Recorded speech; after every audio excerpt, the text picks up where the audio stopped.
आए दरे गैर पर सर झुकाने वालों, जंगल के अंदर अपनी जान बचाने के लिए भी किसी गैर के सामने सजदा करना जायज नहीं है। अल्लाह के नबी से यही सिचुएशन एक सहाबी ने पूछी थी कि जंगल में मैं अकेले पड़ जाऊं और लोग मुझे घेर लें और वो ये कहें कि मोहम्मद के रब का इनकार कर, अल्लाह का इनकार कर, तब मैं तुझे छोड़ूंगा। तो अल्लाह के रसूल, अगर मेरी जान जा रही हो लेकिन अल्लाह का इनकार करने से अगर मेरी जान बच रही हो तो मैं क्या करूं? अल्लाह के नबी यहां क्या फरमाते हैं? आपने फरमाया अगर अल्लाह का इनकार करके तेरी जान बच रही है तो बचा ले, अल्लाह का इनकार कर दे। क्योंकि जब तू कलमा पढ़ता है तो उसका पहला हिस्सा भी इनकार पर ही मुश्तमिल है। ला इलाहा, कोई माबूद नहीं। आप तो अल्लाह का भी इनकार कर रहे हो ना। ला इलाहा, कोई है ही नहीं रब, कोई है ही नहीं माबूद, इल्लल्लाह कह के अल्लाह का इकरार कर रहे हो। पहले तो आप इनकार ही कर रहे हो ना।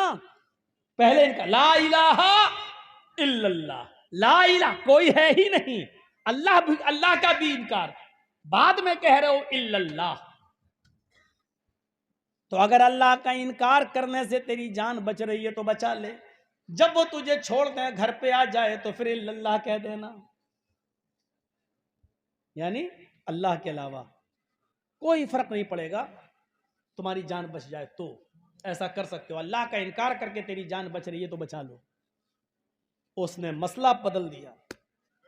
उस सहाबी ने मसला पूछा, अल्लाह के रसूल, अगर वो ये कहे कि मेरे मालिक को सजदा करो, भाई उन 5-6 लोगों में उसका कोई सरदार भी हो और वो ये कहे कि नहीं, 5-6 आदमी मुझे घेर लें, सबके हाथ में तलवार है, वो ये कहें कि मेरे मालिक को सजदा करो तब मैं तुम्हें छोड़ूंगा, इसके सामने सर झुकाओ तब मैं छोड़ूंगा, और सजदा करने से ही मेरी जान बच सकती है वरना नहीं, तो क्या मैं सजदा कर दूं? तो अल्लाह के नबी ने यहां क्या जवाब दिया वो सुनिए। अल्लाह के नबी फरमाते हैं, नहीं, इन कुतिलता औ हुर्रिता, अगर तुझे टुकड़े टुकड़े भी कर दिया जाए तो करवा लेना, जलाकर राख कर दिया जाए तो करवा लेना, लेकिन अल्लाह के अलावा किसी और को सजदा ना करना। शिर्क समझ गए आप? अल्लाह को यह मंजूर है कि बंदा मेरा इनकार कर दे, लेकिन अल्लाह को यह गवारा नहीं है कि मेरा हक मार कर वो किसी और को दे दे। सजदा मेरे लिए है, ये किसी और को कर दे, ये अल्लाह को गवारा नहीं है। आए दरे गैर पर सर झुकाने वालों, जंगल के अंदर अपनी जान बचाने के लिए भी किसी गैर के सामने सजदा करना जायज नहीं है। अल्लाह का इनकार करके जान बच रही है तो बचा लो, लेकिन अगर किसी को सजदा करके तुम्हारी जान बच रही है तो नहीं बचा सकते हो। मर जाना गवारा कर लो, लेकिन गैर को सजदा ना करो। मुस्नद अहमद ही की एक हदीस है ना कि 2 लोग एक बुत के पास से गुजरे, मर्रा रजुलानी आला सनम, एक बुत के पास से गुजरे, एक मूर्ति के पास से गुजरे। मूर्ति पर एक आदमी बैठा हुआ था, जैसे आज मंदिरों में बैठे होते हैं, मज़ारों पे बैठे होते हैं, उस पत्थर की मूर्ति पर एक आदमी बैठा हुआ था। उन दोनों से कहने लगा, कर्रिब शैअन, कुछ चढ़ाओ इस मूर्ति पर, कुछ चढ़ाओ। सुनिए, बहुत गौर से सुनना, इस मूर्ति पर कुछ चढ़ाओ। इन दोनों ने कहा कि हमारे पास तो चढ़ाने के लिए कुछ नहीं है, मैं क्या चढ़ाऊं? उसने क्या कहा, कर्रिब वलो जुबाबन, एक मक्खी ही मार के चढ़ाओ, लेकिन चढ़ाओ, अगर नहीं चढ़ाओगे तो जाने नहीं देंगे। ये हमारे बुजुर्ग की मूर्ति और तुम कुछ नहीं चढ़ाओगे? ये हमारे भगवान की देवी देवता की मूर्ति और तुम कुछ नहीं चढ़ाओगे? चढ़ाओ। कहा कुछ नहीं है, कहा मक्खी ही मार के चढ़ाओ। एक आदमी ने मक्खी मारी, उनमें से एक ने, और चढ़ा दिया। उन दोनों में से एक ने एक मक्खी मारी और उस बुत पे चढ़ा दिया।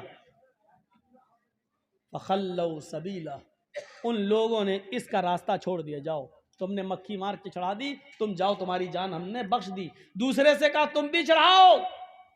उसने कहा नहीं, मैं गैरुल्लाह पर कोई चीज नहीं चढ़ा सकता।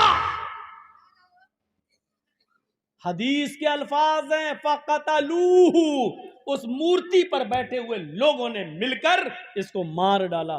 किस जुर्म में? इसने एक मक्खी भी मार के नहीं चढ़ाई, इसको मार डाला। फ़दख़लल जन्नह, अल्लाह ने इसको जन्नत में दाखिल कर दिया। एक मक्खी जिसने मार के चढ़ाई वो कहां गया? जहन्नम में। हम क्या क्या चढ़ा देते हैं। चलो भैया जल्दी कर लो, मदरसे का मामला है। जो लोग, आप लोग अगर ये काम पहले कर दें तो हम लोगों को क्यों टेंशन लें? नहीं करने तो मदरसे का मामला दे दीजिए भाई। आप लोगों के मदरसे चल रहे हैं, अल्लाह ना करे कि और जगहों की तरह हालात ख़राब हो जाएं, मदरसे बंद हो जाएं। आप दीजिए मदरसे का ताउन ज़्यादा से ज़्यादा करिए, मदरसों ही के लिए तो जलसे कराए जाते हैं। तो एक मक्खी चढ़ाई तो कहां गया? जहन्नम में। तो शिर्क को समझने की कोशिश करिए, शिर्क किसे कहते हैं। एक और शिर्क को समझिए, और बहुत अच्छी मिसाल दे रहा हूं मैं। ये कौन सी जगह है? चिमनी बाजार। आपके यहां का कोई आदमी दिल्ली में काम करता है, 2, 4, 6, 7 महीने, 8 महीने, 1 साल के बाद आता है। चिमनी बाजार से एक आदमी दिल्ली घूमने गया, आपके यहां ठहरा, आपने उसको कुतुब मीनार घुमाई, आपने उसको दिल्ली की जामा मस्जिद घुमाई, लाल किला घुमाया। अब वो वापस आ रहा है, आपने उसको कहा भाई अब तुम चिमनी बाजार जा रहे हो जी, गांव में मेरी बीवी रहती है, बच्चे रहते हैं जी, 5,000 रुपए की खूबसूरत साड़ी खरीद कर दिल्ली से आपने उसको दी, लीजिए मेरी बीवी को दे देना। आप उसकी साड़ी को लेकर आ रहे हैं, घर पहुंचते हैं अपने, नहाते हैं, धोते हैं, नाश्ता पानी करते हैं, चल दिए कहां? अपने दोस्त की बीवी के पास उसको साड़ी देने के लिए। दरवाजा खटखटाते हैं, बीवी ने दरवाजा खोला। जैसी दरवाजा खुलता है, सामने गांव का आदमी खड़ा है, अंदर दोस्त की बीवी है। बीवी ने कहा कहिए कैसे आना हुआ? आपके शौहर ने आपके लिए साड़ी भेजी है भाभी, मैं दिल्ली गया था घूमने के लिए, आपके शौहर के पास रुका था, जब वापस आने लगा तो आपके हस्बैंड ने, आपके शौहर ने ये खूबसूरत साड़ी भेजी आपके लिए। ईमानदारी के साथ बताइएगा, दिल से बताइएगा, जर्जीस का चेहरा देखकर नहीं। बीवी को किसकी तारीफ करना चाहिए? ईमानदारी का जवाब यही है, जिसने साड़ी भेजी उसकी, यानी शौहर की तारीफ। लेकिन बीवी बजाय शौहर की तारीफ के साड़ी देने वाले की तारीफ करने लगे, जो लाया है उसकी तारीफ करने लगे। एक्सक्यूज मी, माशाल्लाह आप तो बहुत अच्छे हैं, दिल्ली से साड़ी ले आए, आइए चाय पी लीजिए, और अपने दिल के सारे दरवाजे उसके लिए खोल दे। दिल्ली में आप बैठे हैं और मोहल्ले के किसी आदमी ने आपको खबर दे दी, साहब साड़ी आपने भेजी, और आपकी बीवी तो गुलछर्रे उसके साथ उड़ा रही है जो साड़ी लेके आया। मैंने उसके साथ मोटरसाइकिल पर बैठे हुए देखा, उसके साथ घूमते हुए देखा, उसके साथ होटल में चाय पीते हुए देखा, वो तो घूम रही है। ईमानदारी के साथ बताइएगा, क्या आप अपनी बीवी की इस बेगैरती को बर्दाश्त कर लेंगे? नहीं करेंगे।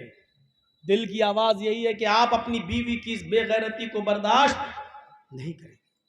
कम बखत साड़ी मैंने दी, तारीफ उसकी कर रही है, मेहनत मैं कर रहा हूं, कमा मैं रहा हूं, 5,000 रुपए का हमने साड़ी खरीद कर तुझे बेची, और तारीफ तू उसके साथ, घूम उसके साथ रही, नाम उसका ले रही है। आप वहीं बैठे बैठे मोबाइल उठाओगे, बीवी के नंबर को डायल करोगे, एक डायल चुड़ैल, क्या हुआ? उसके साथ घूम रही है। हाँ तो क्या हुआ, वो साड़ी दी, आप वहीं से बैठे बैठे कहोगे तलाक तलाक तलाक। जब आप अपनी बीवी की इतनी सी बेगैरती बर्दाश्त नहीं कर सकते हो, तो अल्लाह तबारक व तआला अपने बंदे की इस बेगैरती को कैसे बर्दाश्त कर ले कि रहमे मादर में पानी के एक कतरे की बूंद से उंगलियां मैंने बनाई, पोर मैंने बनाए, अंगूठा मैंने बनाया, उंगलियां मैंने बनाई, पैर मैंने बनाया, टखना मैंने बनाया, पिंडली मैंने बनाई, घुटना मैंने बनाया, रान मैंने बनाई, शर्मगाह मैंने बनाई, पेशाब व पायखाने का रास्ता मैंने बनाया, लीवर मैंने बनाया, पेट मैंने बनाई, आंतें मैंने बनाई, धड़कने वाला दिल मैंने दिया है, दिमाग में हजारों तारों का कनेक्शन डालकर चमकते हुए 2 ट्यूबलाइट आंखों की शक्ल में मैंने दिए हैं। तेरी माँ तो खाना खा रही थी और अल्लाह तेरी माँ के पेट के अंदर तेरा पैर बना रहा था। तेरी माँ पानी पी रही थी और अल्लाह तेरी माँ के पेट के अंदर तेरी आंख बना रहा था, तेरा कान बना रहा था। तेरी माँ अपने माँ के घर मायके गई हुई थी, लेकिन अल्लाह ताला तेरी माँ के पेट के अंदर तेरे कान बना रहा था, तेरा दिमाग बना रहा था।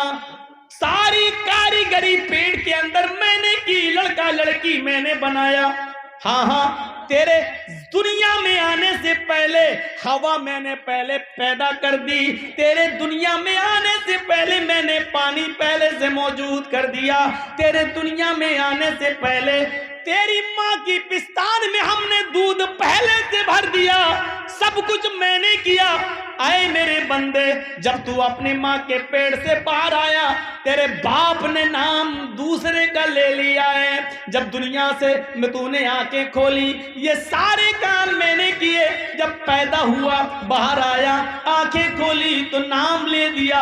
अजमेर वाले ने दिया, बदायूं वाले ने दिया, कछौचा वाले ने दिया, फुलवारी शरीफ वाले ने दिया।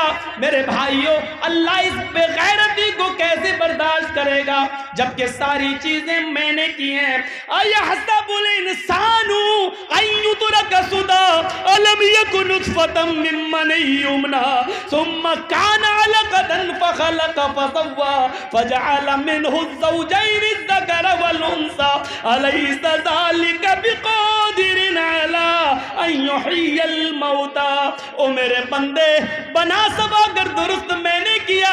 पानी के कतरे की खोपड़ी मैंने बनाई, हड्डी मैंने बनाई, हड्डी में गोश्त मैंने पहनाया, कलेजा मैंने बनाया, दिल मैंने बनाया, फेफड़े मैंने बनाए। फजअल मिनहु ज़ौजैन अज़्ज़कर वल उन्सा, नर और मादा मैंने बनाया, लड़का लड़की मैंने बनाया। अलैसा ज़ालिका बिक़ादिरिन अला अन युह्यिल मौता। जब मैं पहली बार बना सकता हूं तो तेरे मरने के बाद तुझे दोबारा जिंदा क्यों नहीं कर सकता, दोबारा क्यों नहीं उठा सकता। ओ मेरे बंदे, जब सारे काम मैंने किए, फिर तूने अजमेर वाले का नाम क्यों ले लिया है? मेरे बंदे, तूने बदायूं वाले का, कछौचा वाले का नाम क्यों ले लिया है? अरे तू जिनका नाम ले रहा है वो इतने कमजोर, इतने कमजोर, इतने कमजोर हैं कि इन्नल्लज़ीना तदऊना मिन दूनिल्लाहि लन यख़्लुक़ू ज़ुबाबन, वो सारे के सारे मिल जाएं तो एक मक्खी भी पैदा करने की ताकत नहीं रखते। मक्खी अगर उनके खाने की चीज से थोड़ी सी मिठाई लेके उड़ जाए तो ये सारे मिलकर उससे वो चीज छीनने की भी ताकत नहीं रखते। जो एक मक्खी से छोटी सी मिठाई न छीन सके वो बेटा बेटी क्या देगा? ओ मेरे बंदे, जब तू अपनी बीवी की इतनी सी बेगैरती बर्दाश्त नहीं कर सकता है, उसको छोड़ देता है, तो मैं भी तुझे छोड़ दूंगा, जन्नत से दूर कर दूंगा, जहन्नम के अंदर डाल दूंगा। इस शिर्क को पहचानने की कोशिश करिए। ये शिर्क, कुरान की आयतें चीख चीख कर कह रही हैं ये शिर्क है।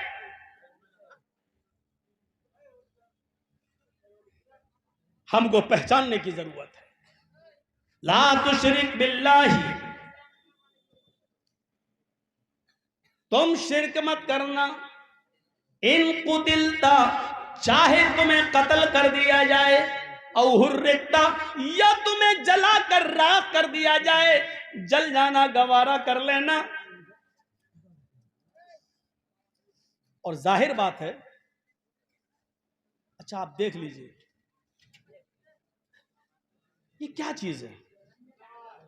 एक आदमी लिंचिंग का शिकार होता है, कई लोग उसको मिलकर मारते हैं, वो अकेला होता है, उससे जबरदस्ती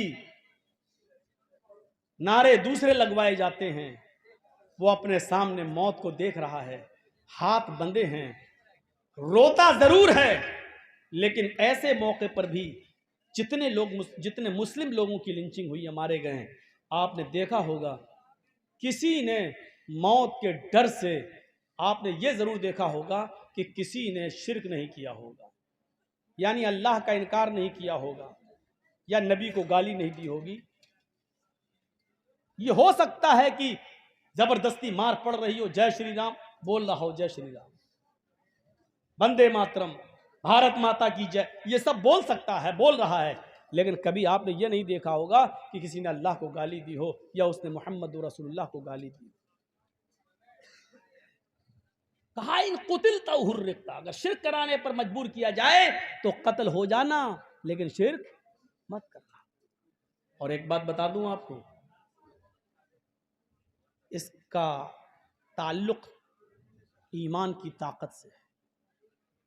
आपके गांव में इसी जगह पर अभी एक पुलिस वाला आ जाए, निहत्था हो, उसके पास कोई न बंदूक हो, न लाठी हो, न डंडा, कुछ ना हो, और अचानक आपके पास आ जाए, और आप जानते हैं कि हमारे थाने का चौकीदार है, पुलिस वाला है, और आकर आपको भड़काने लगे, धड़काने लगे, धमकाने लगे कि ऐसा हो रहा है इस गांव में, शराब पिलाई जा रही है,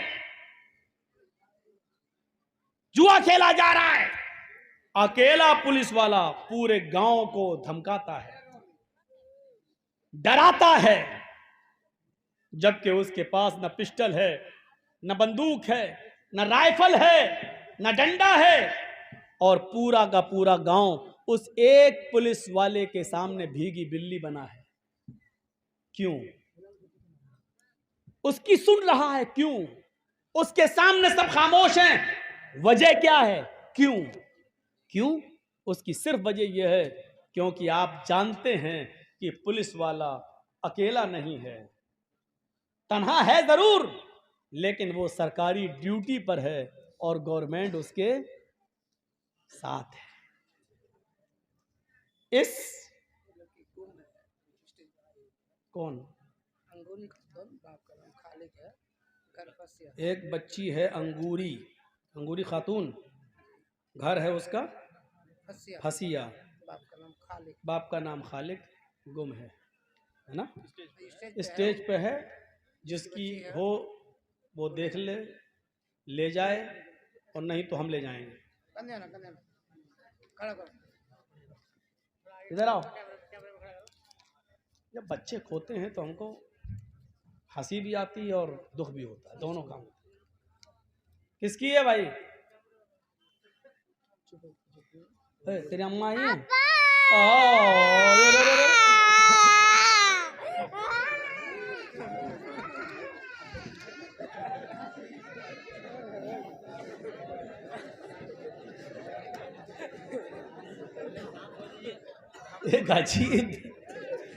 सुनिए, जब तक अब्बा नहीं मिले थे तो चुप थी, और अब्बा मिल गए तो खुश होना चाहिए, तो रो रही है।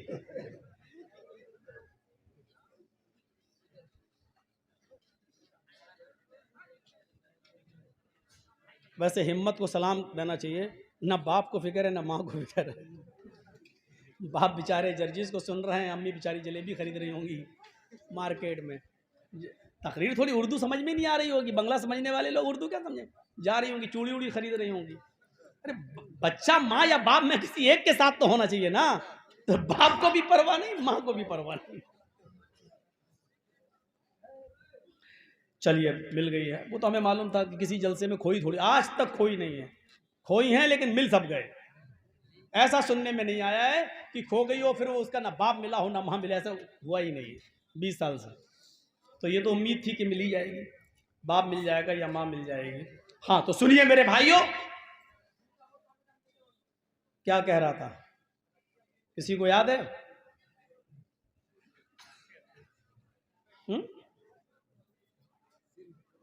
शिर्क तो हमें भी मालूम है, बोल क्या रहा था? या अल्लाह, किसी को याद नहीं। एक अकेला पुलिस वाला पूरे गांव पर क्यों हावी हो जाता है? चिल्ला रहा, सब उसके सामने भीगी बिल्ली बने। क्यों? क्योंकि वो जानता है कि मेरे साथ सरकार है, गवर्नमेंट है, मेरा कोई कुछ नहीं कर सकता। उस अकेले पुलिस वाले में ये हिम्मत इसलिए आती है क्योंकि वो गवर्नमेंट को अपने साथ, सरकार को अपने साथ समझता है। यही एक सच्चे मोमिन का हाल होता है।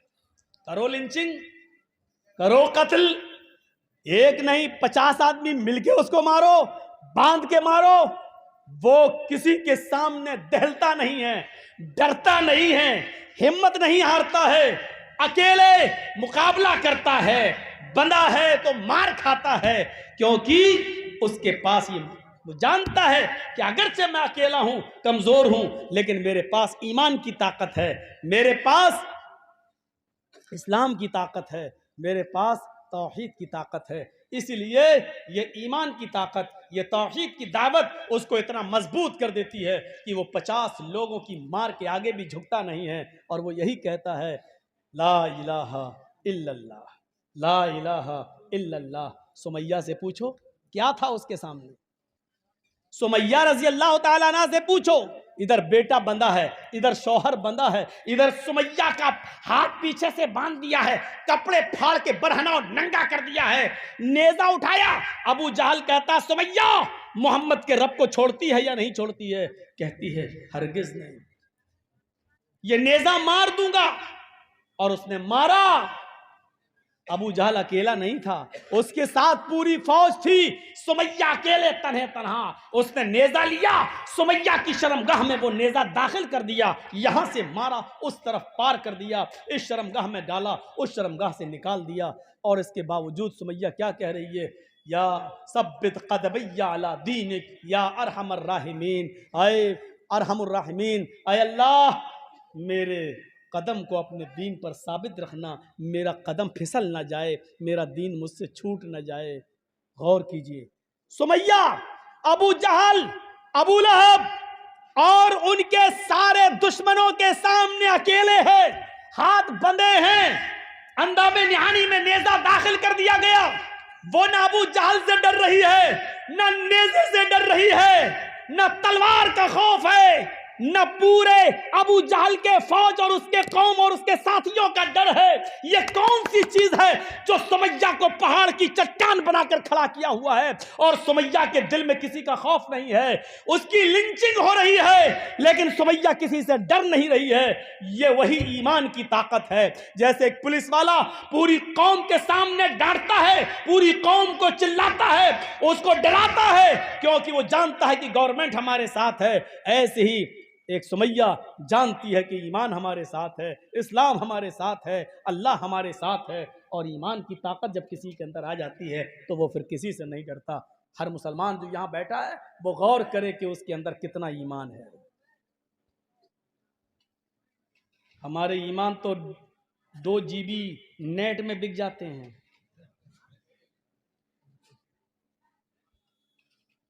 क्यों नहीं सो रहे हो भाई? रात के 12 बज गए, सो जाओ। अरे मौलाना साहब ये 600 रुपए का नेट पैक डलवाया है, ये खत्म तो कर लूं, 12 बजे तक चलेगा मेरा। और इस खत्म करने के चक्कर में इसमें क्या क्या चीजें देखी जाती हैं, अलायास बिल्लाह, अल्लाह की पनाह। हमें सोचना चाहिए। तो ईमान की ताकत हमारे पास रहनी चाहिए। फिर सुमैया के 2 पैर 2 ऊंट से बांध दिए गए। ये पैर इस ऊंट से बांधा गया, दूसरा पैर दूसरे ऊंट से, एक का चेहरा पूरब की तरफ, दूसरे का चेहरा पश्चिम की तरफ। और सुमैया नबुरदार सुमैया के लिए है तने तनाए, और इसके बावजूद मुकाबला कर रही है। जानती है कि ये दोनों ऊंट भागेंगे, मेरे बीच से 2 टुकड़े हो जाएंगे, मैं चीर दी जाऊंगी। अबू जहल ने कोड़ा उठा लिया। क्या कहता है सुमैया, इन ऊंटों को भगाने वाला हूं, अभी भी समझ ले, अभी भी समझ ले, अभी भी डर जा, अभी भी मोहम्मद के रब पर अपना ईमान छोड़ दे, अभी भी इस्लाम को तर्क कर दे। और सुमैया इस मौके पर अकेली तने तना क्या जवाब देती है, हाय अबू जहल, ये तो बोलना छोड़ दे कि मैं इस्लाम छोड़ दूं, मैं इस्लाम नहीं छोड़ सकती, ईमान नहीं छोड़ सकती। अरे अबू जाल, इन ऊंटों को भगाने में तू जितनी देर लगा रहा है, अल्लाह की कसम मुझे अल्लाह की जन्नत में जाने में उतनी देर लग रही है। ये कौन से जुमले थे? और सुमैया को सबके सामने जुमला कहने पर किसने मजबूर किया था? वो था ईमान। इसलिए हर आदमी अपना ईमान अपने अंदर टटोले कि वो कितने परसेंट है।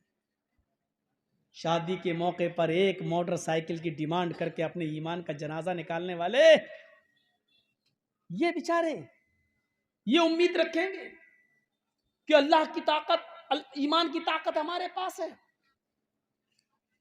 एक मोटरसाइकिल में तुम्हारा गुजारा चल जाता है, लेकिन एक मोटरसाइकिल देने में लड़की का बाप बेचारा कितने का कर्जदार हो जाता है, और उसको अपना कर्जा चुकाने में कितना टाइम लगता है। ये दर्द जब आपके अंदर पैदा हो जाए तो इस्लाम है आपके अंदर। ये दर्द अगर आपके अंदर नहीं है तो इस्लाम नहीं है आपके अंदर। कहते रहो अपने आप को मुसलमान।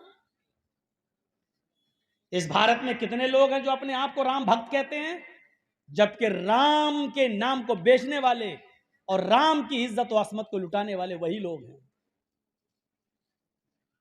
कहते रहो हमारे अंदर इस्लाम है, कहते रहो मुसलमान है, कुछ नहीं। दर्द अपने अंदर किसी का पैदा कर लेना, यह इस्लाम है। हजरत उमर फारूक को पता चलता है कि कुछ सिपाही, कुछ फौजी आ रहे हैं, रास्ता खतरनाक है, अपना एक कासिद भेज दिया जंगल में, यहीं आराम कर लो, रास्ता खतरनाक है, खतरनाक जानवर आते जाते रहते हैं, इसलिए तुम्हें रात वहीं गुजारना है और दिन के उजाले में तुम्हें मदीने आना है। उनको रात में उसी जंगल में गुजारना था उन फौजियों को। हजरत उमर अपना घोड़ा उठाते हैं और देखते हैं कि उन फौजियों को कोई तकलीफ तो नहीं है, बिस्तर उनके पास है या नहीं, तकिए उनके पास है या नहीं, लेटने के लिए चादरें बिछाने के लिए उनके पास चटाइयां हैं या नहीं। हजरत उमर ये देखने के लिए रात ही में निकल जाते हैं। क्या देखते हैं कि बीच सड़क पर एक औरत लेटी बैठी हुई है और उसकी गोद में एक बच्चा है जो रो रहा है। हजरत उमर ने घोड़ा रोका और कहा, क्या बात है, ये बच्चा क्यों रो रहा है? उसने कहा भूखा है। चलो इसको दूध पिलाओ, इस बच्चे को दूध पिलाओ, इसको खामोश कराओ और अपने घर जाओ। ये कहकर आगे बढ़ गए। फौज का मुआयना करके और उनका की देखरेख करके जब वापस लौटे, काफी देर के बाद जब वापस लौटे तो क्या देखते हैं, उसी जगह पर वो औरत अभी तक बैठी हुई है और उसका बच्चा रो रहा है।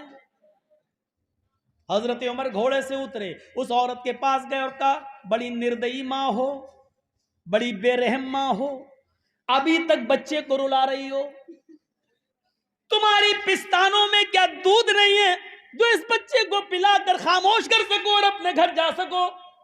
उसने कहा, मैं इस बच्चे को दूध पिलाना नहीं चाहती, मेरी पिस्तान में दूध है लेकिन मैं पिलाना नहीं चाहती, मैं इस बच्चे का दूध छुड़ा रही हूं। कहा क्यों? उस औरत को मालूम नहीं कि ये उमर है। उस औरत ने कहा, इसलिए मैं इसका दूध छुड़ा रही हूं कि उमर ने, अमीरुल मोमिनीन ने यह ऐलान कर दिया है, जब तक बच्चा अपनी मां का दूध पिएगा उसको बैतुल माल से वजीफा नहीं मिलेगा, फंड नहीं मिलेगा। जब बच्चा अपनी मां का दूध छोड़ देगा तो उस बच्चे का राशन मिलना शुरू हो जाएगा। मैं इस बच्चे का दूध छुड़ा रही हूं ताकि इस बच्चे का भी राशन मुझे मिलने लगे। जो राशन मिलता है वो मेरे घर में काफी नहीं होता।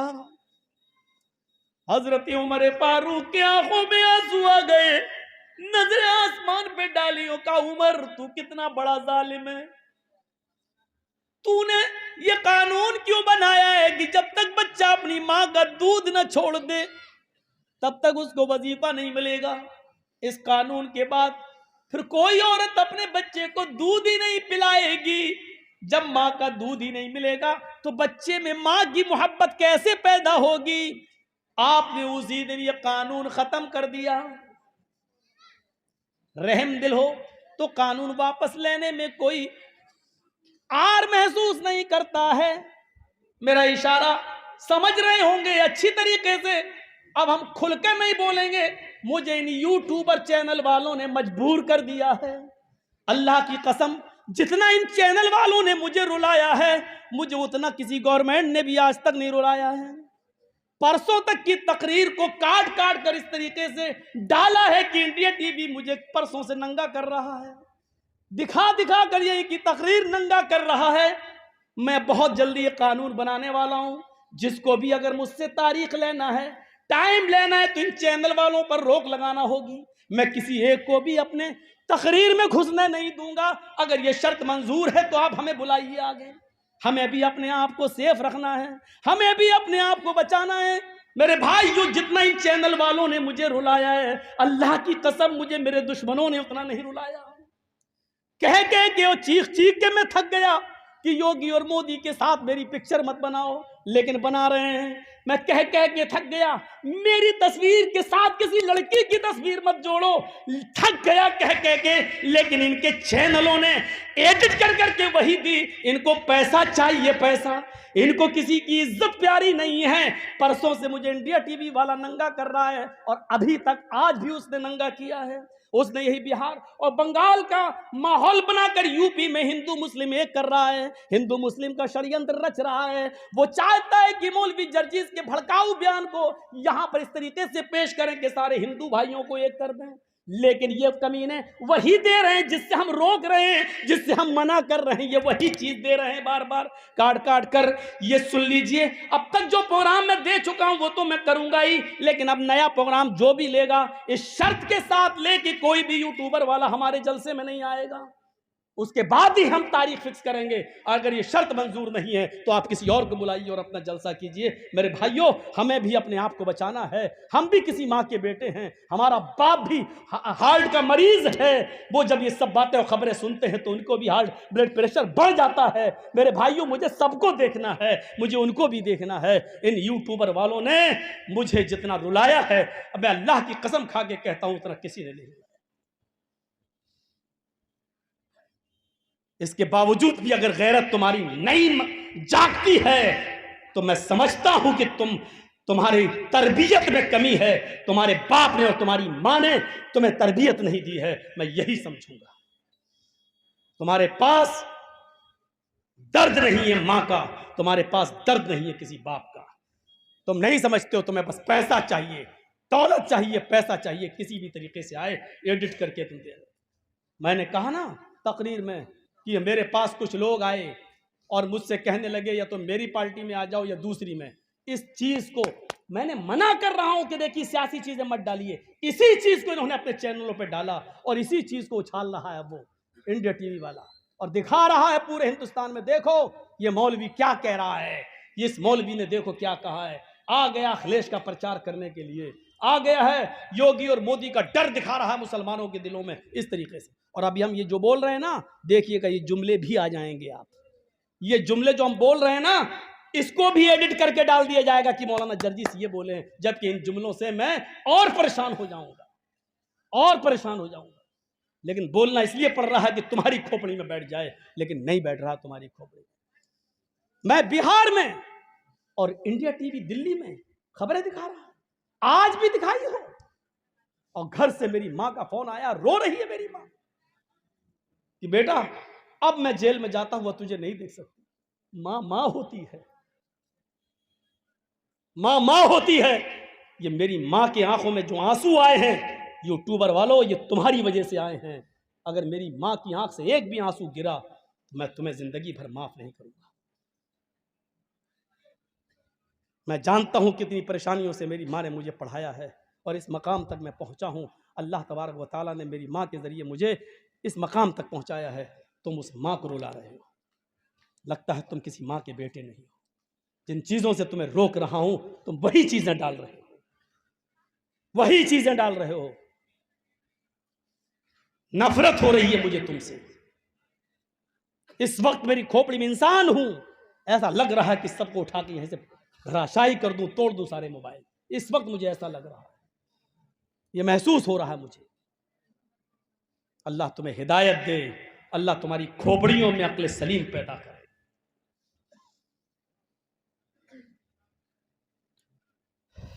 पानी है थोड़ा सा। ला तुशरिक बिल्लाहि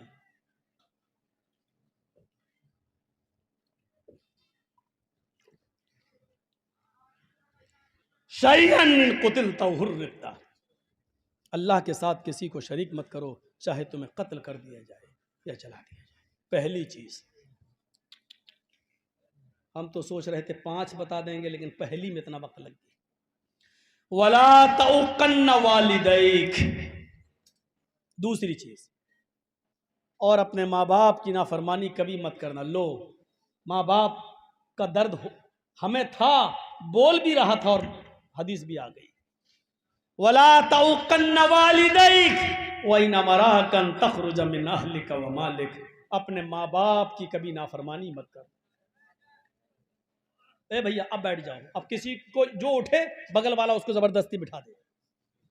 पेशाब लग रहा है तो यही कर लो, लेकिन अब जाने मत देना, बहुत हो गया ये नाटक। वला तउकन्न वालिदैक व इन अमराकन तखरुज मिन अहलिका व मालिक। अपने माँ बाप की कभी भी नाफरमानी मत करना, चाहे वो तुम्हें अपने घर से निकल जाने का हुक्म ही क्यों ना दे दें, और अपने बीवी बच्चों को छोड़ने का हुक्म ही क्यों ना दे दें। बीवी बच्चों को छोड़ने का हुक्म देने छोड़ दो, लेकिन माँ बाप की नाफरमानी मत करो। घर मकान से निकाल दे, भाग, मेरा घर नहीं, तुझे 1 इंच जमीन नहीं दूंगा, निकल भाग, घर बार छोड़ देना, लेकिन माँ बाप की नाफरमानी, यह है माँ बाप का दर्जा। कौन बेटा ये कबूल करेगा? लेकिन हक यह है माँ बाप का। एक सहाबी अपनी माँ को तवाफ करा रहे हैं कांधे पर बिठाकर। हजरत उमर फारूक ने कहा अलैकल जन्ना, तूने अपनी बूढ़ी माँ को जो पैरों से लंगड़ी है, आंखों से अंधी है, अपने कांधे पर उठाकर खाने काबा का तवाफ कराया, तूने तो जन्नत पाली, तूने तो जन्नत हासिल कर ली, तू तो जन्नती हो गया। उस साहबी ने कहा अमीरुल मोमिनीन, क्या मेरी माँ का हक अदा हो गया?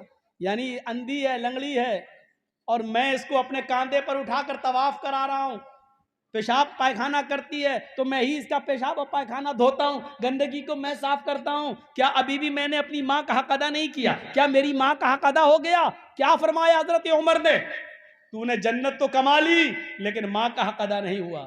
कहा कि अच्छा, फिर माँ का हक अदा कब होगा? हजरत उमर फारूक ने कहा माँ का हक अदा हो ही नहीं सकता। कहा कि कुछ नहीं, इतना काम मैं कर रहा हूं, गंदगी, खलासत, नापाकी, पेशाब पायखाना सब मैं धो रहा हूं, और अपनी माँ को कांधे पर बिठाकर तवाफ कर रहा हूं, क्या अभी भी मेरी माँ का हक अदा नहीं हुआ?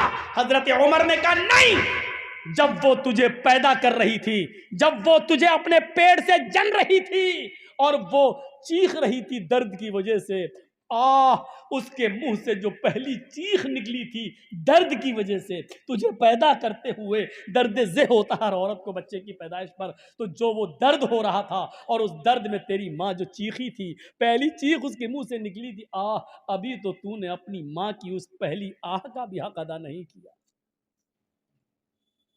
तुम अपनी माँ की पूरी जिंदगी की हक की बात करते हो,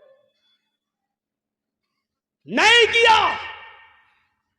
उसने कहा बस बस बस अमीरुल मोमिनीन, अब मैं समझ गया कि अपनी माँ का जिंदगी भर खिदमत करके भी हम हक अदा नहीं कर सकते। जब अब तक मैंने अपनी माँ की पहली चीख का हक अदा नहीं किया, तो हम अब क्या करेंगे? नहीं कर सकते। ठीक है, हम जो करना होगा करेंगे। माँ के मकाम को और बाप के मकाम को पहचानो। जब मामून रशीद का इताब आया तो एक बाप एक बेटा दोनों गिरफ्तार कर लिए गए। बेटा का नाम है फजल बरमकी और उसके बाप का नाम है याहिया बरमकी। फजल बरमकी और याहिया बरमकी दोनों को मामून रशीद ने गिरफ्तार करके जेल में डाल दिया। बड़े नेक थे ये दोनों बाप बेटे, लेकिन बाप बूढ़ा था, सर्दियों के दिन थे, बाप को फजर की नमाज पढ़ने के लिए उठना था तो ठंडे पानी से वजू बनाने में उसको तकलीफ होती थी।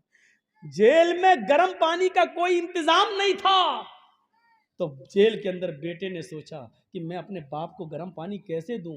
जेलर से बात की, उसने मना कर दिया। हमारे यहाँ कोई अलग से किसी के साथ अलग इम्तियाज नहीं बरता जाएगा, सारे कैदी बराबर हैं, गर्म पानी का कोई इंतजाम नहीं। तांबे का लोटा था फजल बरमकी के पास, ईशा की नमाज पढ़ने के बाद उस लोटे में फजल बर्मा की पानी भर लिया करते थे और अपने बाप को सुला दिया करते थे ईशा के बाद।